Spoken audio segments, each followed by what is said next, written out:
Ahoj, já jsem Simona, tohle je Alma Mater. Já jsem právě domalovala, jdu si to tady sklidit. A chtěla bych jenom říct pár věcí ohledně dnešního dílu. Jak jste si asi všimli, jmenuje se Jak jsem omdlela na pitevně. Takže si asi dovedete představit, že v tomhle díle se bude vyskytovat poměrně hodně popisů pitevny, jak to tam vypadá, co se tam děje a tak podobně. Takže pokud o sobě víte, že vám tyhle věci nedělají moc dobře, že to nemáte rádi, že se vám přitom dělá prostě špatně, tak bych vám asi doporučila dnešní video buď úplně přeskočit, anebo se třeba vypnout zvuk a jenom koukat na ten video, pokud vás to zajímá. A to je, anebo se pustit nějaký jiný video třeba. Takže to je všechno, co jsem chtěla říct. A přeju vám příjemnou zábavu a uvidíme se.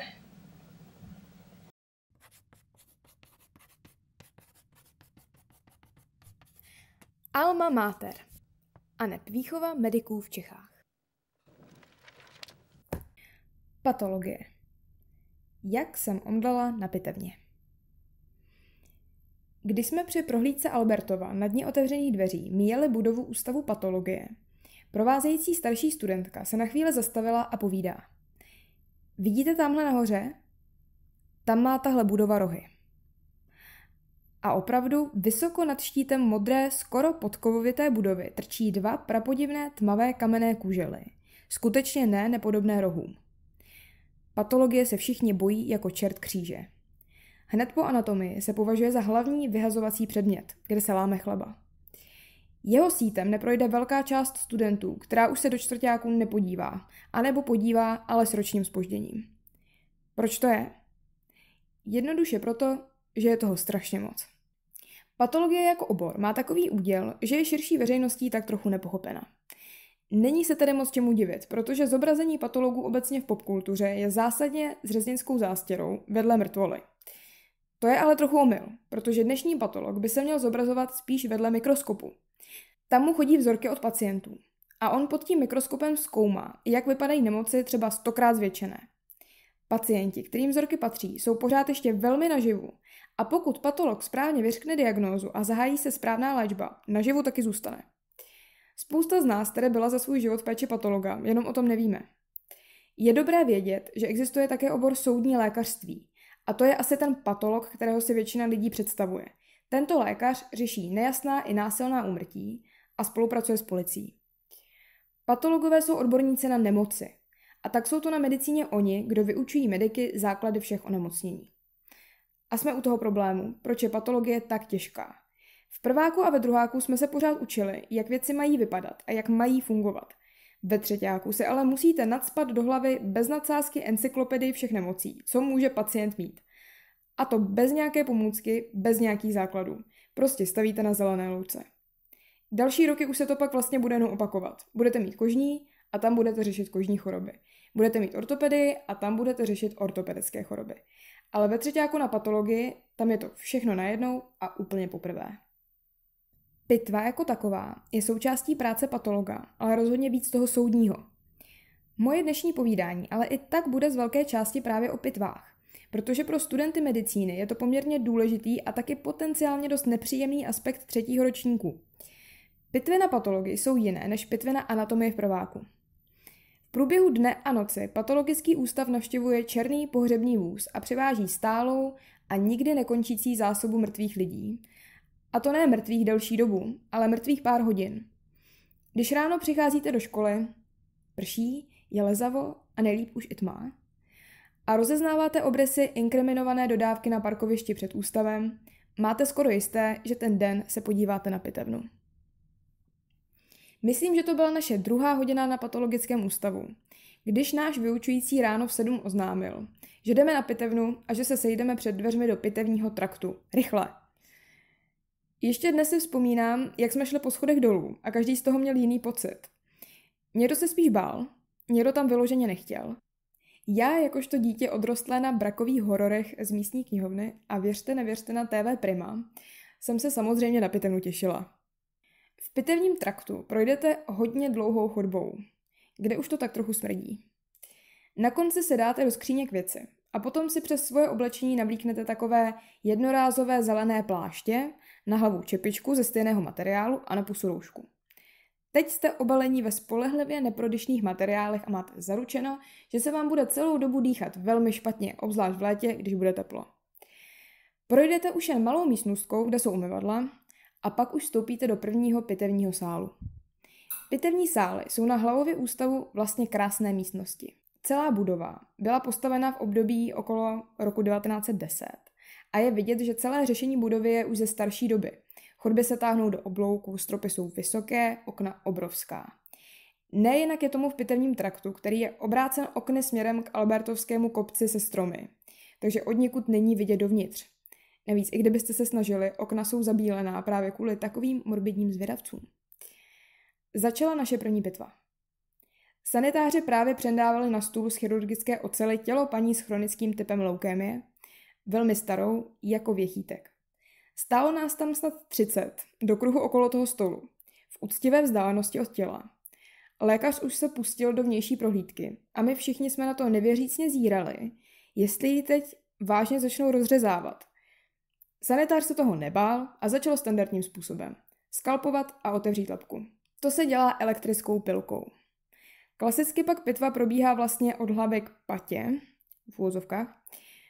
Vždycky nejdříve proběhne pitva mozku, vyjmutého z labky, a sanitář už mezi tím zase pokračuje dál, otevírá hrudník a břicho a vyndává všechny orgány, co jsou v těchto tělních dutinách. Lékař pak vše kontroluje a detailně pitvá ne v těle, ale orgány vyjmuté z těla na malém pitevním stolku hned vedle. Po okamžiku, kdy sanitář vyjmul z těla dohromady jazyk, jícen, srdce a plíce, což se provádí speciální technikou, kdy v podstatě strčí ruku pod kůži krku, odřízne ten jazyk od vaziva a pak za něj ze spoda a zevnitř zatahá, až to celé vytáhne i s tím blokem hrudních orgánů, to znamená srdce a plíce, visící na jícnu a průdušnici. Pamatuju si přesně ten moment, kdy jsem viděla jícen, jak ho lékařka drží vysoko ve vzduchu a poukazuje na jeho strukturu, jak visí a jak se leskne, a v tu chvíli jsem si uvědomila, že je mi nějak divně. Nejdřív tak trochu, jako bych měla žízeň, pak trochu, jako že se mi blbě dýchá, a pak, jako bych měla zvláštně lehké nohy. To už jsem si začala uvědomovat, že tohle možná nedopadne dobře, a protlačila jsem se z přední řady někam dozadu, k mé kamarádce a spolužačce. Říkám jí, hele, je mi nějak divně. A ona na to, mě taky. Pak jsem slyšela šum a pak už si to nepamatuju. Probudila jsem se do přesně takové scény, jako všichni znají z filmu. Je to rozmazané a přímo nad sebou vidíte několik hlav v rouškách, okolo nich zelený opar z jejich lékařských plášťů a čepic. Postupně se zesiloval zvuk, jako když točíte volume čudlíkem. Někdo na mě mluvil, několik lidí mě zvedalo ze země a pak mě vedli ven z pitevny do chodby, kde mě posadili na židli a řekli, že se tam mám sednout. Vyučující prohlásil, že tam se mnou spolužečka zůstane, než mi bude dobře, a pak, že se okamžitě vrátíme na pitevnu. Tahle omdlívací epizoda se pro mě stala záležitostí, které jsem se nemohla zbavit a ze které jsem měla celkem trauma. Pochopení něčeho takového se u nás na škole moc nenosí. A asi ani na jiných lékařských školách. Všeobecné dogma je takové, že lékař musí vydržet pohled v podstatě na všechno a že nic z toho si nesmí brát osobně. Od sanitáře jsem se dozvěděla, že bych neměla být doktorka, a ten moudrý muž s vyholenou hlavou měl asi pravdu, ale nakonec to zřejmě nebude zrovna kvůli pitvám. A ani náš vyučující si něco neodpustil ve chvíli, kdy jsem tam nebyla, jak mi později spolužáci pověděli. Nejhorší na tom všem ale nakonec bylo, že jsem celý ten rok chodila na patologii s hrůzou, že se mi to stane znovu. Každé pondělí ráno jsem byla nervózní, že se za prvé zase půjde na pitevnu, protože to se nikdy nevědělo předem. A za druhé, že tam zase omdlím.